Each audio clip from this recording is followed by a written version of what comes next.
వాళ్ళ గోడు చెప్పుకోవడానికి సెక్రటేరియట్లో చంద్రబాబు నాయుడు గారిని కలిస్తే అసలు ఎవరు వీళ్ళ లోపలికి రానిచ్చారు, తోకలు కత్తిరేస్తా అని చెప్పి వాళ్ళకి వార్నింగ్ ఇచ్చి బయటికి పంపించినటువంటి సందర్భం చూసాం. ఇదే విశాఖపట్నం జిల్లాలో మత్స్యకారులు శాంతియుతంగా నిరాహార దీక్ష చేస్తూ వాళ్ళ సమస్య తెలియజేస్తే తమాషాలు చేస్తున్నారు అని చెప్పి వాళ్ళు కూడా బెదిరించినటువంటి సందర్భాలు చూసాం. మరి ఎస్సీ వర్గానికి సంబంధించిన ప్రజల్ని అయితే పూర్తిగా అవమానిస్తూ ఎస్సీలుగా ఎవరు పుట్టాలనుకుంటారో అని చెప్పి మాట్లాడినటువంటి పదాలు కూడా మనందరం కూడా విన్నాం.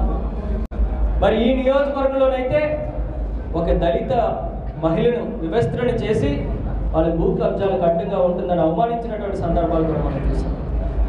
కానీ జగన్మోహన్ రెడ్డి గారు ప్రతిపక్షంలో ఉన్నప్పుడు ఏదైతే ఏలూరులో జరిగినటువంటి బహిరంగ సభ, బీసీ గర్జన సభలో బీసీలంటే బ్యాక్వర్డ్ క్లాసెస్ కాదు, బ్యాక్ బోన్ క్లాసెస్ అనేటువంటి ఒక నినాదాన్ని తీసుకొచ్చి మన ప్రభుత్వం అధికారంలోకి వచ్చిన తర్వాత ఆ ఎస్సీ ఎస్టీ బీసీ మైనార్టీ ప్రజలందరికీ కూడా మేలు చేకూరేటువంటి విధంగా ఎన్ని లక్షల కోట్ల రూపాయల్ని నేరుగా సంక్షేమ కార్యక్రమాల ద్వారా వాళ్ళ ఖాతాల్లోకి వేసామో మనందరికీ కూడా తెలుసు.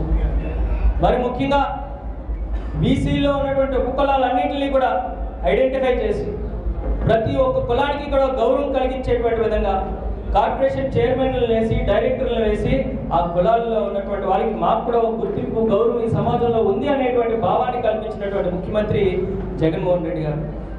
అంతేకాదు ఒక శాశ్వత బీసీ కమిషన్ ఏర్పాటు చేస్తూ ఎస్సీ ఎస్టీ మైనారిటీ బీసీ మహిళలకి ప్రజలకి అందరికీ కూడా నామినేటెడ్ పదవుల్లో కానీ నామినేటెడ్ వర్కుల్లో కానీ 50% రిజర్వేషన్ కల్పించినటువంటి ముఖ్యమంత్రి జగన్మోహన్ రెడ్డి గారు.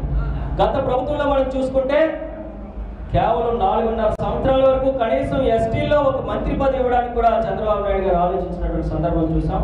కానీ జగన్మోహన్ రెడ్డి గారు మంత్రివర్గంలో కానివ్వండి, రాజ్యసభలో కానివ్వండి, అన్ని రకాలుగా కూడా బలహీన వర్గాలకు అత్యధిక ప్రాధాన్యత ఇస్తున్నారు. కాబట్టి ఇవాళ రాష్ట్ర వ్యాప్తంగా ఈ సామాజిక సాధికార యాత్ర ఎంత దిగ్విజయంగా ప్రజలందరూ కూడా ఆశీర్వదిస్తున్నారో మనందరూ కూడా చూస్తున్నాం. మరి అందులో భాగంగా ఈరోజు మరి పెందుర్తిలో కూడా ఈ సామాజిక సాధికారత బస్ యాత్ర కార్యక్రమం నిర్వహిస్తున్నాం. మరి దీనికి ప్రెస్ మీట్ అయిన తర్వాత మరి పాలిటెక్నిక్ కాలేజ్ 8 కోట్ల రూపాయలతో నిర్మించుకున్నటువంటి పాలిటెక్నిక్ కాలేజ్ భవనాన్ని, నూతన భవనాన్ని మరి పెద్దలందరి చేతుల మీదుగా ఆవిష్కరించి ఆ తర్వాత మరి సాయంత్రం 3 గంటలకల్లా సబ్బవరం 3 రోడ్ల జంక్షన్లో భారీ బహిరంగ సభ కూడా నిర్వహిస్తామని చెప్పి తెలియజేసుకుంటూ ఇప్పుడు పెద్దలు రాష్ట్ర ఉప ముఖ్యమంత్రి వర్యులు పెద్దలు బూడి ముత్యాలనాయుడు గారిని మాట్లాడాల్సిందిగా కోరుచున్నాం.